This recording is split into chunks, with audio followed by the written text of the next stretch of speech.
If you have children, you know how impossible it can be to get them to remember to wash their hands. Ever. Let alone after they use the bathroom. If my son had it his way, he would eat everything with his hands, which would be marinated in weeks' worth of germs. Even after explaining to him 8,000 times that poop hands kill. That's the name of my next album, by the way. He would still happily eat a hot dog on the toilet if only I would let him. My son isn't quite 9 years old, though. I can forgive his ignorance of basic hygiene. To a point. Mary Mallon, on the other hand, was a grown-ass adult who should have known better.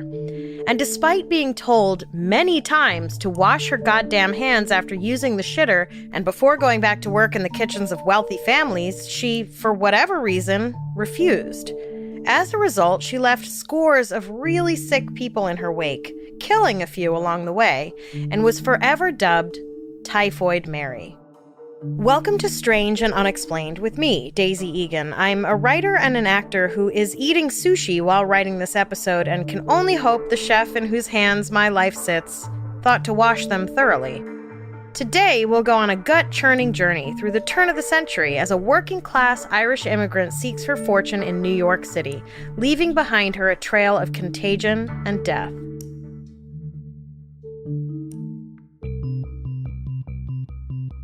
In August of 1906, wealthy banker Charles Henry Warren, his wife, and their children were vacationing for the summer in Oyster Bay, New York, when Mrs. Warren, 2 of her daughters, 2 maids, and a gardener all came down with typhoid fever. Typhoid fever, for those of you who, like me, try to spend as little time as possible knowing about gross shit that can kill you, is a type of food poisoning caused by salmonella. It's transmitted through urine or feces and causes fever, severe intestinal rumblings, diarrhea, and listlessness or delirium. According to thestraightdope.com, quote, typhoid has been a major killer for centuries. According to a documentary about Typhoid Mary on PBS, the numbers are about 1 death out of every 10 infections. That's a lot of deaths. In New York City alone, at the turn of the 20th century, there were about 4,000 cases per year. Most cases were found in the super overpopulated Lower East Side of Manhattan, where thousands of European immigrants lived, crammed in filthy, unsafe, unsanitary tenements, often without proper plumbing, or any plumbing.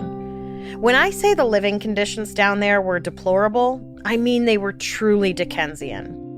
According to a piece about tenement living from the Smithsonian American Art Museum, quote, the Tenement House Act of 1901 helped to improve conditions for tenement tenants. The law required the removal of outhouses and the installation of indoor plumbing and lighting. These improvements proved costly, and many landlords resisted making the necessary changes. To offset the cost, landlords increased the rent of their tenements. For those who could not meet their rent, they were swiftly evicted from their homes, their belongings unceremoniously dumped onto the sidewalks. But this was Oyster Bay, not the filthy Lower East Side of Manhattan. President Roosevelt vacationed in Oyster Bay, for God's sake. So when 6 of the 11 people in this one house came down with typhoid fever, the entire population of the well-to-do community was like, not in my house, Bob. And local health experts swooped in to find the cause of the sudden epidemic, which was normally associated with filthy poor people and not the well-heeled Oyster Bay set. The sewer water was dyed to see if it contaminated the drinking water. It didn't. The local shellfish and milk supply were examined, all to no avail. It is interesting to note how quickly and thoroughly problems are investigated when the people involved have money, isn't it? Thousands of people in the Lower East Side tenements were coming down with typhoid fever every year, and the response was basically a hearty shrug and a, what can you do? The owners of the home Mr. Warren had rented were concerned that having the reputation as the typhoid house was going to be bad for business. So they hired George Soper, a sanitary engineer who had come to be known as an epidemic fighter. According to his memoir, Soper said that after checking the notes on the previous investigation at Oyster Bay, the nearest explanation was that an old Indian woman who lived on the beach had brought polluted shellfish to the household. check that off your bingo cards, kids. When in doubt, blame an old Indian woman. But this theory would not stand the rigorous inquiry which I gave it. Shocking. So, Soper turned his attention to the other members of the household and narrowed in on the cook, Irish immigrant Mary Mallon, who'd been hired by Mr. Warren on August 4th, just a few weeks before the first typhoid victim in the house fell ill. I tried to find out everything I could about her, but there was not much to learn. Mrs. Warren said she was a good plain cook, her wages were $45 a month, and that she'd been obtained from Mrs. Stricker's. Stricker's was a well-known employment agency on 28th Street. The cook had not fraternized with the other servants, and they knew little about her. She was not particularly clean. Her name was Mary Mallon. That was about all. I have a couple things to say about that. One, $45 in 1906, adjusted for inflation, is about $1,500. $1,500 a week, which means a lot of people in this country are making about as much as they did over 100 years ago. Which has nothing to do with anything really, but neither did the information about how much she was paid to begin with. Just something to put in your pipe and smoke. Two, she was not particularly clean. L-O-L. First of all, was anyone particularly clean in 1906? I mean, have you ever seen Gangs of New York? And addendum B, how filthy was she that it was outwardly and immediately noticeable? All I can think of is Pigpen from the Peanuts cartoons. Why is a well-known employment agency hiring out a cook who was, quote, not particularly clean? Of all the positions, cook seems pretty high up there on the please send someone clean list. Okay, so Stinky Mary was now in Soper's crosshairs, but he couldn't figure out how she was transmitting the typhoid bacteria, considering that food is generally cooked, killing off most bacteria, including salmonella. Then, after going over Mary's menu for her time at the Warrens, he found the culprit, and I sincerely apologize ahead of time for ruining one of the last pleasures some of you may still have in this cruel, cruel world. The food that had made the 6 people in the Oyster Bay vacation home so sick was ice cream with fresh peaches. So, Soper did some old-school contact tracing and found out that sure enough, everywhere that Mary went, her poop was sure to go.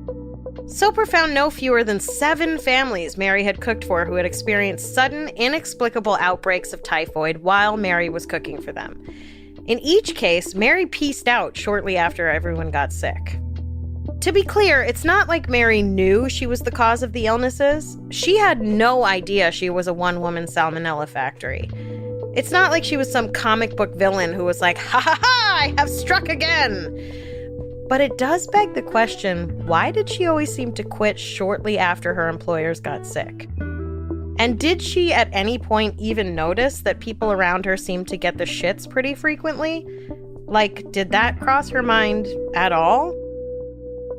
As for Soper, his ensuing hunt for Mary Mallon's stool would prove more difficult than he'd likely imagined.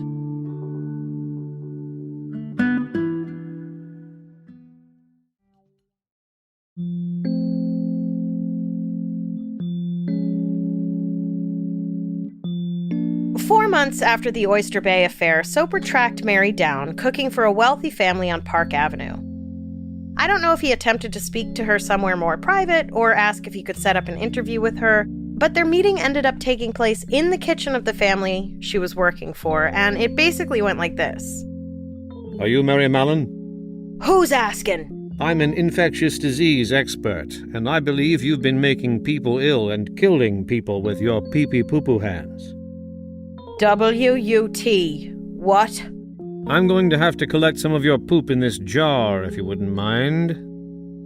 So Mary did what any self-respecting woman approached by some rando asking for her poop in a jar would do.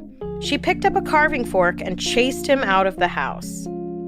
Bear in mind, diseases were seriously misunderstood in the early 20th century. People hadn't quite grasped the idea that something invisible could jump from person to person, causing illness and death. To be fair, here we are more than a century later and people are still struggling to understand that concept. So you can't blame her, really. She didn't have symptoms. Also, disease was associated with filth, understandably, and filth was associated with immorality, which makes sense if you believe cleanliness is next to godliness, which most people did back then. The converse of that statement, of course, is filthiness is next to deviliness or whatever. The implication being if you were dirty, you were somehow less holy or moral, which is a super cool way to sow fear and hatred of poor people. Anyway.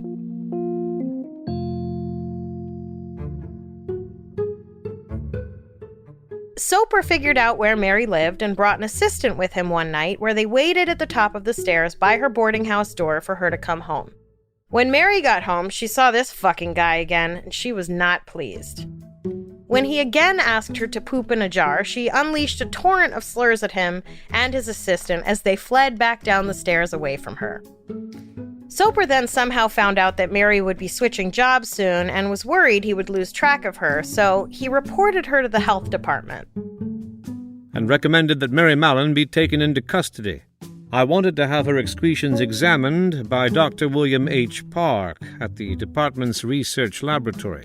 I called Mary a living culture tube and chronic typhoid germ producer. I said she was a proved menace to the community.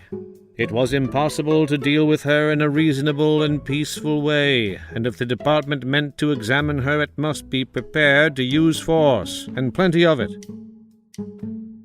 Where does Soper get off, anyway, telling the health department enforcement agents or whatever to use force and plenty of it? I mean, we are talking about a lady whose crimes consisted of not washing her hands and not wanting to poop in a jar over here. Not a lady Jack the Ripper. Like, can we calm down? Anyway, when that didn't work, Soper sent a female health inspector named Dr. S. Josephine Baker, unfortunately not the famous dancer, to get Mary's stool. But Mary still wasn't buying what they were selling, and female or not, Mary slammed the door in the doctor's face. So the next day, Dr. Baker returned with an ambulance and a handful of police officers prepared to take Mary by force, and plenty of it. But Mary was not having it, and she led them on an hours-long chase through the house. The other staff were like, "Haven't seen her, Bob." The chase then continued out into the snow, over the backyard fence, and into the backyard of the house next door, where they could see a bit of Mary's dress poking out of a crack in an outdoor closet, which I'm assuming is ye olde English for storage shed. Someone had blocked the door with a bunch of ash cans. Clearly, despite Soper concluding that Mary didn't have a lot of friends, she had accomplices. She fought and struggled and cursed. I tried to explain to her that I only wanted the specimens, and that then she could go back home. She again refused, and I told the policeman to pick her up and put her in the ambulance. This we did, and the ride down to the hospital was quite a wild one. Well, wouldn't you know, the tests came back, and sure enough, Mary was a healthy carrier of the typhoid bacteria. Plot twist, right? All those years she was not washing her hands while cooking for the well-to-do. She was just smearing typhoid all over their ice cream and peaches. So they sent Mary off to Willard Parker Hospital, which was basically a modern-day leper colony. I called on her there. She had been placed in one of the outside isolation wards. In view of her actions when arrested, she was regarded as a dangerous and unreliable person who might try to escape if given the chance. So she was locked up. It was not an attractive or particularly comfortable room, and there was no reason why a strong, active woman of 40, who felt herself to be in perfect health, should be contented with it, and Mary Mallon was not. The room, with its white walls and ceiling and floor, the white bed and the white bathrobe which Mary was wearing, gave the curiously healthy and fearfully angry-looking person a startling appearance. I'm going to venture a guess that it was also that she was super angry that gave off the startling appearance, but what do I know? "Mary," I said, "I've come to talk with you and see if between us we cannot get you out of here." When I have asked you to help me before, you have refused, and when others have asked you, you have refused them also. You would not be where you are now if you had not been so obstinate, so throw off your wrong-headed idea and be reasonable. Nobody wants to harm you. You say you have never caused a case of typhoid, but I know you have done so. Nobody thinks you have done it purposely, but you have done it just the same. Many people have been made sick and suffered a great deal. Well, I continued, I will tell you how you do it. When you go to the toilet, the germs which grow within your body get upon your fingers, and when you handle food in cooking, they get on the food. People who eat this food swallow the germs and get sick. If you would wash your hands after leaving the toilet and before cooking, there might be no trouble. You don't keep your hands clean enough. Mary's expression did not change, nor did she utter a word. And actually, you have to hand it to Mary here. It's not every day that someone tells you you have been repeatedly feeding people actual shit. I don't know how she maintained her composure. Like, at all. Soper went on. The germs are probably growing in your gallbladder. The best way to get rid of them is to get rid of the gallbladder. You don't need a gallbladder any more than you need an appendix. There are many people living without them. Again, Bob, good intentions, but poor delivery. You can't just be like, hey, who needs it, when you're talking about someone's organs. Chances are really good that Mary was either Catholic or Protestant, having immigrated from Ireland. And I'm no religion expert, but I'm pretty sure people with a lot of faith and not much education are likely to believe that God put everything in their bodies for a reason, and we shouldn't just go taking parts out willy-nilly. I don't know. Also, not for nothing, she was probably like, what the fuck is a gallbladder, and how dare you accuse me of having one? Little did Mary know, removing the gallbladders of people unknowingly carrying around typhoid actually doesn't do much good. In his defense, I don't think Soper knew this yet either. It would be another 17 years or so before doctors were like, our bad, the gallbladder's innocent. And still, Mary was like, no dice. So Soper, in what my opinion is a really confusing move, offered to write a book about Mary, like as an enticement to carve out her organs. Soper promised her all of the profits, but still, I don't think Mary was going to be too keen on, like, publicizing her status as the poop queen of New York City. No offense. Even if he said he would protect her identity, I can see why she wouldn't buy it. As I finished with my back there against the door, Mary rose. She pulled her bathrobe about her and, not taking her eyes off mine, slowly opened the door of her toilet and vanished within. The door slammed. I love that the end of this encounter is her locking eyes with this dude while she presumably goes off to lay a deuce. I only wish she would have said, "Stick around, Doc.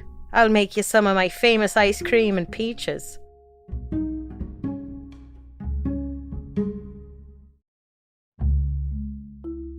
So, Mary, you can't have my gallbladder Mallon was transferred to even more of a modern-day leper colony. A hospital on North Brother Island, located in the East River halfway between the Bronx and Rikers Island. She was set up in a little bungalow situated right on the riverbank, complete with a living room, kitchen, bathroom, gas, modern plumbing, and electricity. Food was delivered to her, and she cooked, ate, and yes, quarantined alone. Now, all the trauma of missing out on these last 2 years aside, is it just me, or does that sound like an actual dream? You're gonna let me live rent-free on a secluded island and bring me my food? And I get river views? Yes, please, sign me up. Let me grab my notebook and pen and I'm ready to go. And these 5 suitcases of books. And maybe my PlayStation. But dear God, not the internet. Thank you. Mary had a different feeling about the situation. Why should I be banished like a leper and compelled to live in solitary confinement with only a dog for a companion? Girl, you got to have a dog too? Wow. In June of 1909, 2 years after being isolated on North Brother Island, Mary hired a lawyer. I love this part. She was basically like, fuck this shit, I'm suing. The lawyer went about building a case for unlawful imprisonment, and rumors began to circulate that newspaper magnate William Randolph Hearst was paying her legal fees, which, on the face of it, seems really charitable and generous, until you consider the headline of the article he splashed on the front of the Hearst-owned New York American that read, quote, "Typhoid Mary, the extraordinary predicament of Mary Mallon, a prisoner on New York's quarantine hospital island." And while the article was generally sympathetic to Mary, it did describe her as, quote, "a living, walking incubator of typhoid fever germs," which is like, okay, simmer down.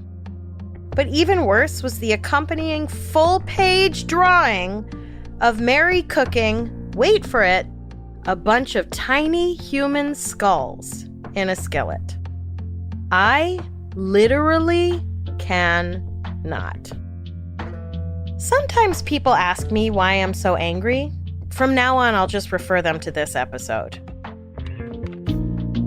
So, Mary's nickname, Typhoid Mary, which had actually been given to her in 1908 at a medical conference, I guess Patient Zero wasn't catchy enough, became cemented in the zeitgeist, not to mention the implication that she was some sort of nefarious dark arts witch cheerfully cooking baby skulls.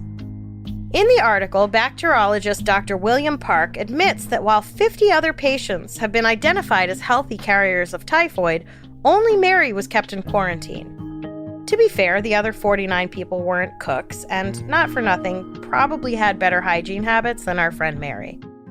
So, Mary, most likely not a witch Mallon, was like, "Oh, you thought I was gonna sue you before? Now watch." She wrote a letter to her lawyer in response to Dr. William Park's statements about her. In it, she said, "I have been, in fact, a peep show for everybody. Even the interns had to come to see me and ask about the facts already known to the whole wide world. The tuberculosis men would say, 'There she is, the kidnapped woman.' Dr. Park has had me illustrated in Chicago. I wonder how they said Dr. William H. Park would like to be insulted and put in a journal and call him or his wife Typhoid William Park." And I'm not going to go too much into it, but it's a pretty well-known fact that women, usually poor women, especially women of color, experience this kind of treatment to this day. There is a perverse lack of respect shown towards certain members of the population when it comes to medical treatment. But I digress. In court, Mary's lawyer pointed out that Mary was being held prisoner with zero due process. She had never been charged or convicted of any crime. She hadn't even been afforded a trial until she herself sued. Dr. Park testified that Mary was a menace to society, and the court was like, this is above our pay grade, and dismissed the case. And, I'm no lawyer, but... In a piece about this on PBS, Dr. Baron Lerner, a doctor of public health, said, quote, "Historically, courts have almost always sided with public health departments, be it typhoid fever, be it tuberculosis, be it other infectious diseases, because the fear of the spread of infectious diseases is so dramatic." Long, dramatic pause for effect. Almost 3 years after being sequestered on North Brother Island, Mary caught a break when New York City Health Commissioner Ernst J. Lederle decided to release Mary under the condition that she, quote, "give up her vocation of cook, not handle the food of others, observe various other precautions, and report to the department every 3 months." Mary was like, "Yep, got it, will do." And then he said she had to agree to have her gallbladder removed, and she was like, "Nope." And he basically shrugged his shoulders and was like, "Okay, deal." And Mary was released. But it's not like they offered to help Mary learn a new skill. They were like, "Off you go into the world. You can't do the one thing for work that you know how to do, though. Good luck." And she was on her own. Mary tried working as a laundress. I would say launderer, but that sounds like she was laundering money, which as far as we know, she wasn't. She hated doing laundry because doing laundry is literally the worst. It also paid terribly. The health department kept track of Mary for the first 4 years or so after her release, but then in 1914, Mary blooped herself off the radar and they were like, oops. In his book, Soper wrote, On her release, Mary promptly disappeared. She violated every detail of the pledge she had given the Department of Health. And I just want to interject that she didn't disappear promptly, and she didn't violate every pledge she had given. She tried making it work for 4 years before disappearing, so credit where credit is due, dude. Soper went on. She changed her name and went back to cooking again, under the name of Marie Breshoff, and sometimes Mrs. Brown. Mary now cooked in hotels, restaurants, and sanatoria. At one time she ran a cheap rooming house, but kept it so badly that it failed to pay. She tried ironing, but found cooking paid better. The world was not very kind to Mary. I mean, you didn't exactly help in that arena, Bob. Under various aliases, Mary jumped from one cooking job to another, likely spreading typhoid wherever she went, including, in a beautiful example of irony, to a man for whom she made an indigestion remedy.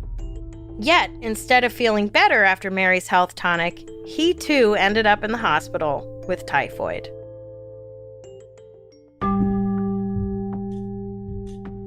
In 1915, Soper was contacted by a doctor at Sloan Hospital for Women, where Mary was cooking under a pseudonym.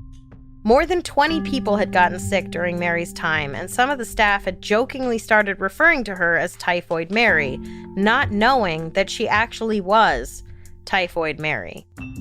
And I just want to highlight here that Mary, who had been expressly warned against cooking for people, had not only taken a job as a cook, but had taken a job as a cook in a hospital.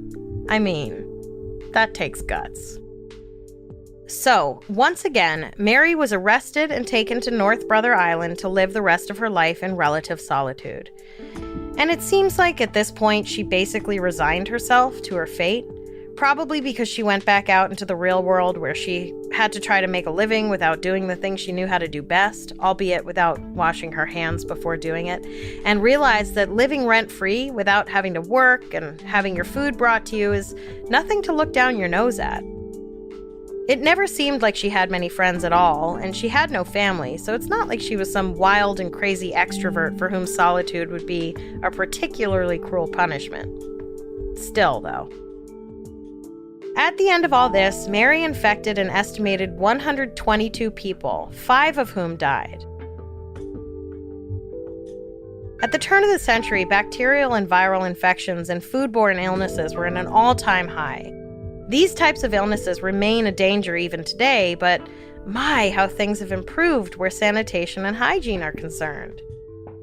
Mary's story, complete with all of its gross, ridiculous, and I'll admit it, sometimes hilarious drama, speaks to something wider, though. Public health crises are all-hands-on-deck affairs. They're system failures in this unpredictable world of ours. Sure, Mary should have washed her hands, but those in power should have more diligently played their part in building better infrastructure for those most vulnerable to disease. We need to watch out for each other, and that requires participation from folks at the top, too. Perhaps the most strange and unexplained piece of all this is that we somehow trick ourselves into blaming the Typhoid Marys of the world for some of nature's most unwieldy fates. Anyway, wash your damn hands.